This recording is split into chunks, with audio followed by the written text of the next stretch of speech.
nakon 5 godina. 6. put u vašoj emisiji od 2006.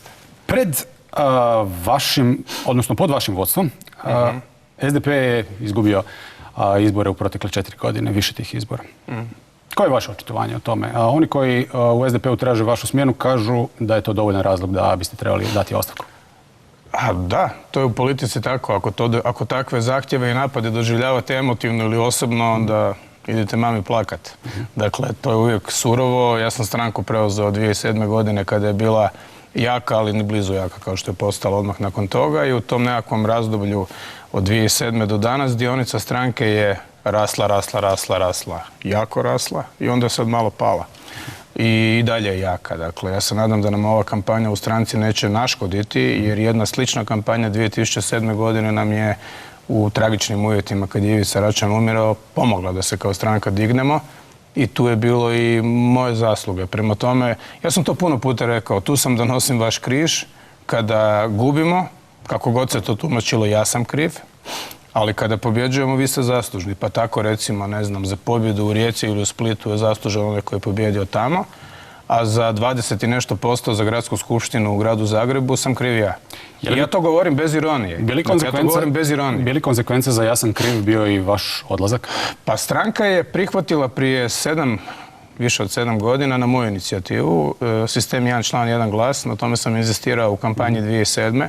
Imao sam protivnike, ljude koji su racionalno bili protiv toga, recimo Tonči Vujić, s kojim sam puno o tome razgovarao i naknadno Sine Irajt studio, kao i ljude koji su bili protiv toga jer su morali biti, sad su za i to je dobro. Dakle, u međuvremenu se stranka jako demokratizirala i na izbore se ide po povjerenje svih članova. Prema tome, sam pojam davanja ostavke ili polaganja mandata na raspolaganje, pa položaš ga svim članovima. Dakle, više nema komitetskog načina izbora, namještanja delegata. Dakle, ostavku nećete dati? Pa ja sam rekao da ću se kandidirati. Dakle, to je pravo svakog člana koji ispuni relativno liberalne uvjete koje statuti i pravila izbora postavljaju i ona su od 2009. više puta u stranci testirana na svim razinama i funkcioniraju. Dobro, to mi je sve jasno. Kako sebi gledate u kontekstu vaše izjave da ste izgubili faktički izbore od najnesposobnijeg kandidata za premijera? HDZ je moćna stranka, SDP također i to sve više. Dakle, u ovih 8 godina sjećam se nekada mi smo morali okupljati, a HDZ je išao sam. Sad kad ja dolazim na konzultacije, ja dođem zajedno sa 3 partnera, mi stanemo u osobni auto, a HDZ-u treba minibus sa svojim partnerima. Da, to i dalje stoji. Dakle, to su jako nesposobni i opasni ljudi. Međutim, kako to da ste izgubili izbore takvih nesposobnih ljudi? Pa, ako gledate to ko će sad formirati vladu, hajde da vidimo. Ako gledate koliko je glasova dobila opcija hrvatske vlade koje sam bio na čelu, mi smo jači. Vi niste izlazili kao hrvatska vlada, nego kao Hrvatska raste. Gdje nije bilo IDS-a, u tim izborima ste osvojili manje glasova. Stanite malo, dakle, jasno je da je IDS bio cijelo vrijeme tu, da je to bila kombinacija potpuno legitimna. Mi znamo da kada idemo zajedno, da izgubimo 30-40 tisuća glasova ovako. Tu je bio i SDSS s nama na listi, dakle, matematika je čista. I čak i nitko nije dovodio u pitanje prvih mjeseci pol dana nakon izbora, a onda kad vam kao malo padne imunitet, hop, bakterije. Vi ste na izborima kao koalicija osvojili 742 tisuće glasova, a Domoljubna koalicija osvojila 746 glasova. Nema nikakvih bakterija i osvojili ste 3,5 tisuće glasova manje.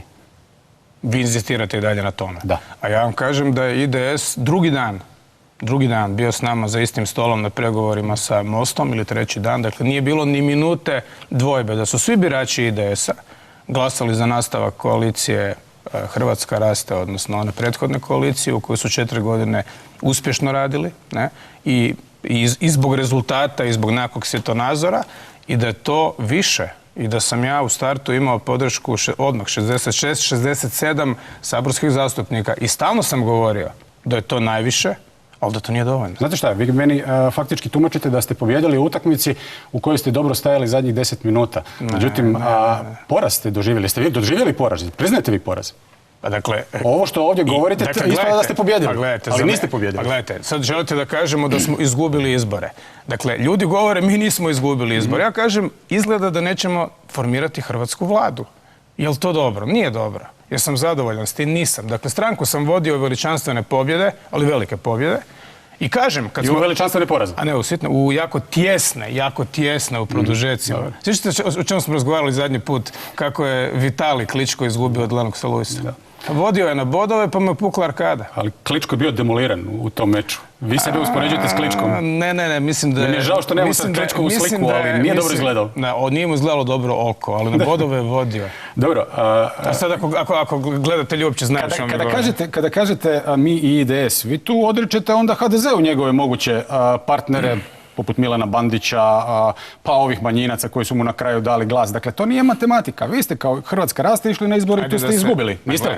Gledajte, nije to isto. Dakle, IDS, s time što mislio sam da ćete reći da ja IDS-u odričem identitet, nimalo. To je potpuno, to je vrlo jaka. Ne, nema veze. Ali gledajte, dakle, ne želim ih svojatati. Međutim, potpuno je jasno gdje smo mi stajali od prve minute. Spomenuli ste Bandića i ovu ekipu. Pa ti su gledali da ih neko kupi. Od prve minute dok nisu dali potpise. Pa dobro, kad ste vi bili s Bandićem, to nije tako izgledalo. Davali ste mu podršku dok vam je trebalo. Pustimo sad Bandića. Ne, vratimo se na Bandića. Kad smo mi to bili s Bandićem? Kad ste dobili izbore, kad ste išli s Bandićem, kad ste ga podržavali kao gradonačelnik? Ja sam bio predsjednik stranke, a on je bio član stranke i predsjednik gradske organizacije. Tada mi je dolazio Kregar da podržim njega, ne? Ali podržali ste Milana Bandića, pa nemojte mi sad objašnjavati. Ne da sam ga podržao, nego sam nosio listu na kojoj je on bio zadnji. I ta lista je dobila duplo više od HDZ-ove, ali skoro duplo više, 2009. govorimo o 2009. Ali je dobila manje nego Bandić u prvom krugu. Dakle, mogu li ja dobiti odgovor ovdje na pitanje? Ja sam predsjednik stranke. Mogu li ja dobiti odgovor na pitanje jeste li vi dobili ili izgubili izbore? Izbore nije dobio nitko. HDZ i Most će formirati vladu. To je tako jasno. I ovo nije gotovo. Mi ćemo se boriti, da sad ne koristim metafore, ovo je slaba vlada. Dobro. Ovo je, nažalost, mandatar koji ne samo da neće odlučivati, ima nešto gore. Postoji opasnost da ga se neće ni pitati. A kako, opet se vraćam na to, sebi opraštate što ste od najnepopularnijeg političara u zemlji izgubili? Pa nisam izgubio, mislim, izgubili smo od ovdje ste se pozvali na sport, u sportu je sve jasno, mislim da je u politici jasno. Od kombinacije nakon izbora, dakle, vi imate najnepopularnijeg, mislim, da. I ja sam imao svoje uspone i padove, ali u zadnjoj godini smo rasli kao jedan moćan stroj, organizirana stranka. Znam, ali... I najveća mi je satisfakcija što nitko... Pobjedio vas je najnepopularniji političar u zemlji. Kako ste si to mogli dopustiti? Ajmo se sad napraviti, da ne kažem šta. Dakle, HDZ je jaka organizacija, to su godine infrastrukture, to su godine sinekura, kupovanja, dakle, po županijama, to funkcionira. SDP je sve jači, još će biti jači i nadmašit će HDZ, ja sam siguran u sljedećih 5 godina i u tome će ga zasjeniti, ne u sinekurama. Međutim, pazite, mi dalje imamo određenu stigmu komunističke partije.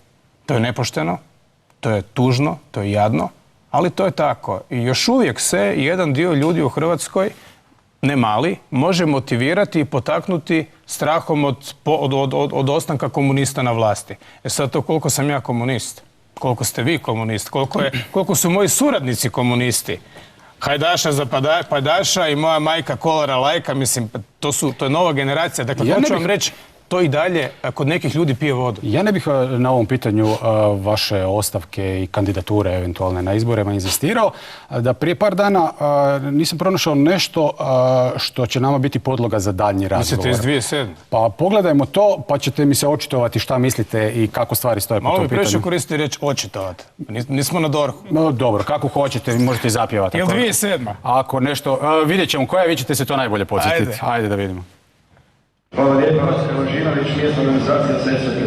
Ja bih htio jedno konkretno pitanje postaviti na koje mi je Milan već dao djelomično odgovor. A to je, gospodo, kad postanete predsjednik stranke, što ćete učiniti ako izgubimo sljedeće izbore? Da mi date konkretan odgovor. Ako ne osvojim kao predsjednik stranke više glasova i više saborskih mjesta od HDZ-a u Hrvatskoj, daću ostavku i neću se kandidirati za predsjednika SDP-a više.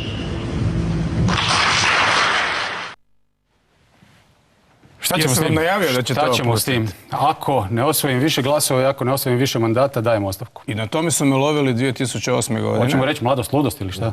Pa tu sam imao 40 godina i izgledao sam kao da imam 33. Eto. Dakle, Alen Delon, što bi rekao Milan Bandić. I mi smo tada išli na izbore, osvojili daleko najviše ikad. I sad imate situaciju nakon izbora 2007-2008 da vas ekipa koja nije sretna što ste pobijedili ni tada ni sada, dakle sve je to isti krug ljudi, pokušavaju natjerati da se više ne kandidirate. Međutim, ja sam se opet kandidirao. Je li to gaženje riječi? Jesam li ja nešto zloupotrijebio? Ne, ja sam izašao pred... Niste pogazili riječ. Šta bi bilo gaženje riječi? Ako prevarite nekoga, ako instrumentima kojima sami upravljate, naprosto ljude istisnete. Međutim, imamo novu konvenciju, ljudi dolaze, skoro 2000 ljudi, glasanje je tajno, ja dobijam na toj drugoj konvenciji 80% glasova. Imam 2 protukandidata, Davorka i Dragana Kovačevića, koji se dosta čudno kandidirao, ali je. Dakle, njih dvojica su dobili 20% glasova. I to je bila volja ljudi SDP-a na konvenciji koja je bila dosta velika. Što je bila vaša volja? Rekli ste da ću ostavku i otići ću, niste to napravili. Želite li reći da sam zbog toga lažov? Kako možete biti vjerodostojan političar? Pa ja mislim da sam ja, ako izuzmemo ovo u prvoj kampanji, dosta vjerodostojan političar. Što ćemo s ovom izjavom? Zadržimo se na njoj. Pustili ste i sad ste me difamirali. Hrvatska nakon ovoga imala meni potpuno drugčije mišljenje. Pa to se vrtilo 2008. Kako vi mišljenje imate o sebi? Pustimo Hrvatsku. To kako mišljenje imamo o sebi je potpuno nebitno. Bitno je kako imate vi i kako imaju ljudi u stranci. Ja sam vam postavio pitanje. Rekli ste da ćete dati ostavku, niste je dali 2007. niste je dali danas. A izgubili ste izbore. Dakle, stvar je to vrlo jasno. Nemojte mi se sofizmima služiti da biste izbjegli odgovor na pitanje. Ali ovo nije sofizam. Je, čisto. Sofizam je namjerna logička greška. Pa, kod vas je namjerna logička greška. Ali ovo nije uopće konkluzija. Dakle, ovo nije izvođenje argumenta. Ja vam kažem. Dakle, da, nismo dobili izbore. Međutim, ja sam se ponovno kandidirao. Dakle, ako ćete tumačiti... Čekajte, rekli ste neću se kandidirati. Šta ćemo s tim? Tada sam se predomislio. Jesam li prevario nekoga? Jesam li zloupotrijebio svoju poziciju? A jeste li prevarili nekoga? Oni koji su vam tamo pljeskali, možda ste njih prevarili. Ali zašto su ljudi... Šta mislite? Ok, možemo mi ovako još 5 minuta, ali pazite... Možemo, ali mislim... Znate kako se kaže, oprostite? Ljudi se hvataju za riječi, neko drugi za rogove. Zašto da vas uhvatimo ako ne možemo za riječi? Zna se ko tako govori. Ali gledajte, dakle, ovaj čovjek koji je postavio to pitanje. To je bila provokacija. Dakle, to nije bio topao drug dobrih ljudskih namjera, to je bilo naručeno pitanje da me se podbode.